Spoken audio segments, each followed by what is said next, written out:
Have you seen that exciting TBR show, Shelve It or Shove It, the completely superficial way I pick books for my TBR based solely on their covers? If you have, then you may have wondered what I thought about the books I ultimately shelved. Well, every 6 months, I go through to give a quick review of each of those books. Because I am Daisy Ex Machina, the drag queen detective who investigates all things speculative in science fiction, fantasy, and horror. In the month of January in Shelve It or Shove It, I picked Citadel of Forgotten Myths by Michael Moorcock, the latest in his Elric of Melniboné saga. Elric is an albino sorcerer warrior who wields the legendary sword Stormbringer, Stealer of Souls. I picked this book not only because of the gorgeous cover, but because I was shocked that Michael Moorcock was still writing. I do remember reading Elric of Melniboné back in the 80s, but I didn't continue with it.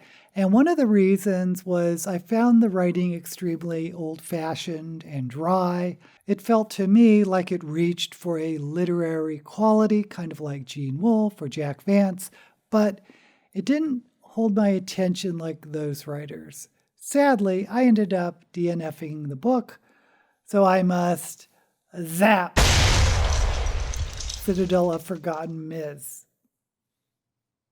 Next in February, I picked Terraformers by Annalee Newitz, a beautiful cover showing a landscape half as a primitive, untouched nature preserve, and the other half a high-tech future. This is a solar punk novel, meaning it imagines a future that is optimistic when it comes to finding harmony between technology and nature. By the blurb, I was under the impression it was going to be a family saga.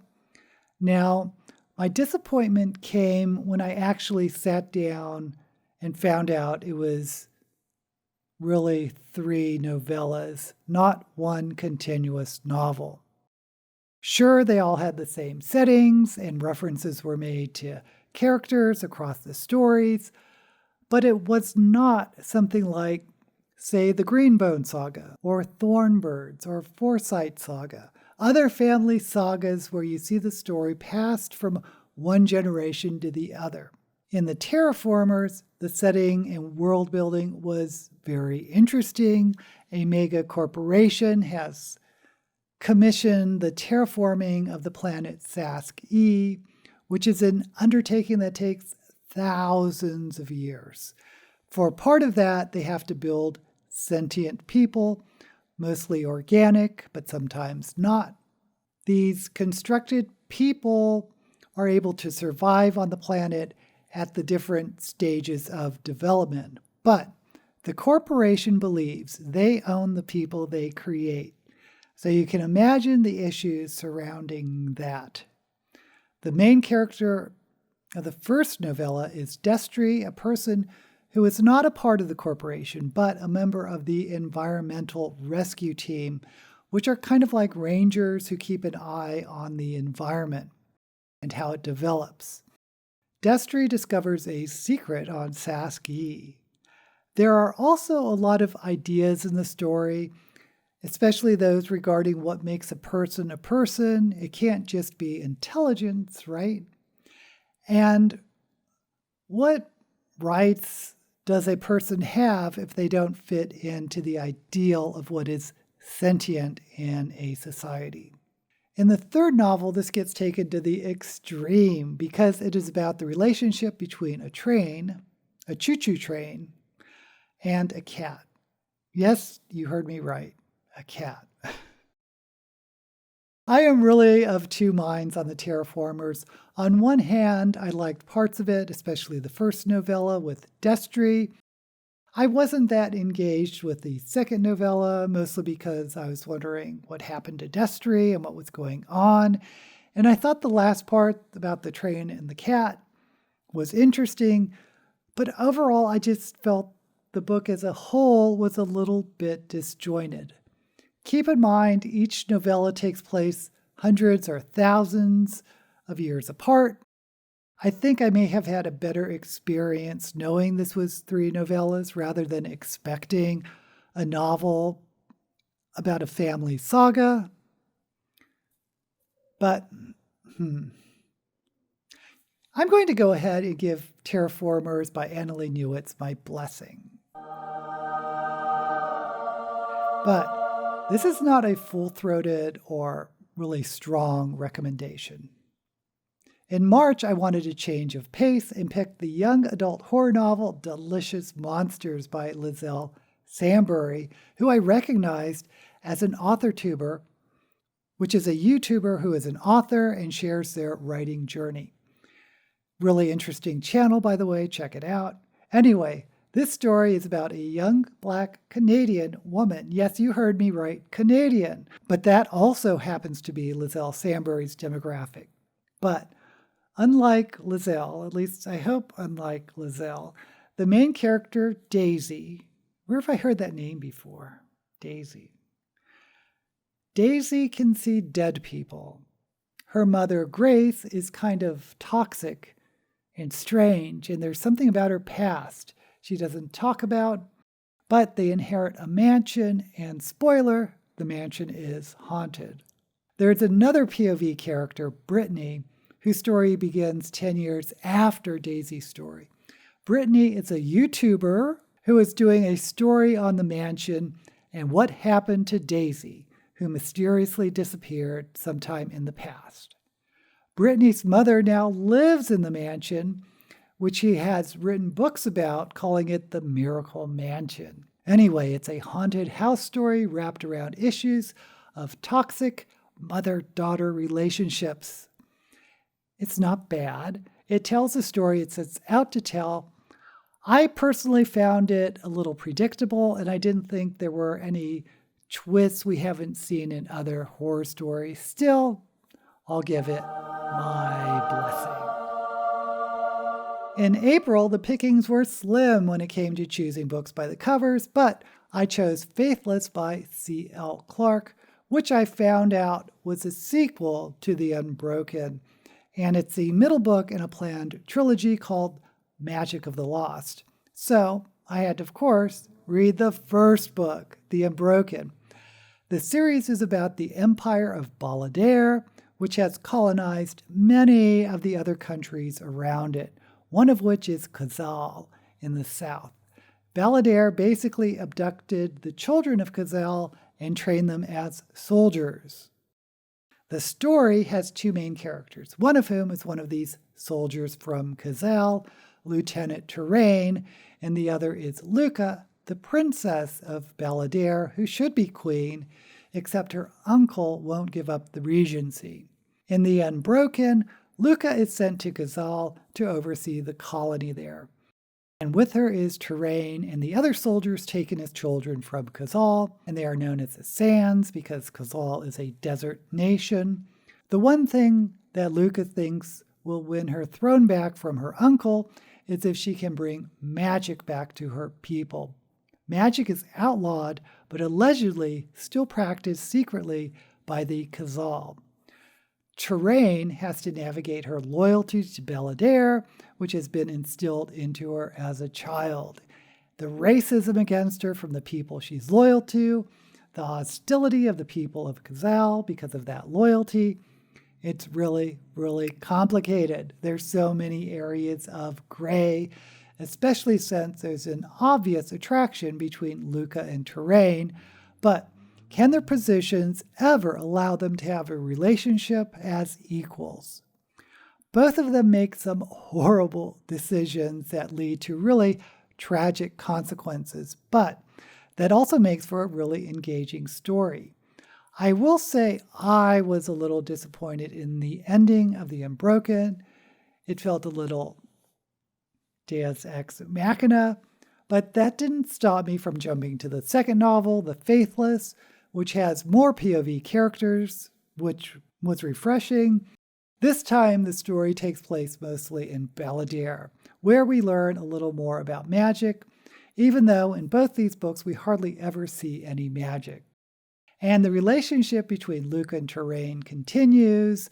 in that it is an unrequited love or lust on both sides. It almost feels like an anti-romance, but there is some resolution. We do get lots of politics, backroom deals, backstabbing, and I thought in the second book it had a more satisfying conclusion than book one, at least for me. I definitely give both of these books my blessing. In May, I went back to the YA horror trough and picked This Delicious Death by Kayla Cottingham. This was fun, even though I don't relate at all to the main group of young, attractive women going to a Coachella concert. The story takes place after a plague has caused a certain percentage of the population to become ghouls, cannibalistic flesh-eating monsters. But science has created artificial human flesh that can substitute for real human flesh and return the ghouls back to human. Our four main heroines all happen to be reformed ghouls out to party for the first time since the plague. Unfortunately, a ghoul at the concert has become feral and kills someone, and maybe something sinister is forcing ghouls to become feral and go back to their berserk cannibalistic ways. I thought this was fun, not particularly deep, but very inclusive, including one of the girls being trans, and let's throw in a lesbian B-plot romance. I'll give this book my blessing. If you're a fan of True Blood and iZombie, you'll probably really enjoy this book. Also in May, although I passed it on Shelve It or Shove It, I did say there was a book I was definitely going to read, and that was Lords of Uncreation by Adrian Tchaikovsky, the final novel in his Last Architect series. This is hard science fiction at its finest, about moon-sized aliens known as architects who go around reshaping planets with sentient life, basically destroying all the life on those planets. Wars follow, but no one can hold a candle to the technology of the architects. There are many very interesting alien races, including a race of clams who are religious zealots. The science part of this science fiction focuses on hyperspace, a dimension where spaceships can travel across the galaxy, and perhaps the home of the architects. Certainly a place where people go crazy unless they are in stasis, except for a few rare individuals, one of whom is one of the main players in this epic, a man named Idris. There's lots of politics, battles, and combat, amazing aliens, excellent world building, and one of my favorite science fiction series I've read in a while. Of course, it gets my blessing. So this brings us to June, and the final book I will cover here, The Book That Wouldn't Burn by Mark Lawrence. Where has this author been hiding? Yeah, I know he's not a new name, but somehow he's eluded me. But The Book That Wouldn't Burn blew my socks off. It starts off with a main character that is fairly typical in epic fantasy, and if you've read a lot of epic fantasy, you'll recognize her. Lyvira is a poor girl living in an isolated village in a desert that is attacked by a raiding party from a race of monster-like creatures, kind of like desert orcs, though in the novel they're called the Saber. Lyvira is smart, quirky, brave, incorrigible, innocent. Recognize the type yet? She is rescued by a war party and she then secures a place as a librarian in training. The library, capital L library, is this labyrinthine complex that seems endless, reminds me of the house in Piranesi. The library is the center of the story. We flip between chapters from Lyvira's point of view and with those of Ivar, who is a man trapped in the library. And he has a group of siblings, at least he calls them siblings, but they're not biologically related. The story gets weirder and weirder as it progresses, and in my opinion, evolves beyond the epic fantasy stereotypes we normally see. There are so many twists and turns in the plot, it kept my head spinning. And yes, add to that a little Narnia. Of course, the book that wouldn't burn gets my blessing. It also is my contender for the best book of the year. And yes, this is the first book in a series. And I don't usually like reading the first book in a series without at least the next book already out. But in this case, I'll make an exception. There is a little bit of a cliffhanger, or let's just say unresolved threads to the story. I did find the conclusion satisfying, and I didn't feel as though I was left hanging. So those are the Shelve It or Shelve It books for the first half of 2023. Have you read any of these books, or do you want to read any of these books? Let me know down in the comments. And while you're there, like this video and subscribe to my channel. I have to say that this year has been very, very good to me in terms of Shelve It or Shove It. A lot of times I pick real stinkers because, again, I'm just picking books based on their cover. But I think I got some pretty good reads for the first half of the year. I do Shelve It or Shove It every month, so be sure to keep an eye out and join in the fun. Until we meet again, may all the books you read be blessed.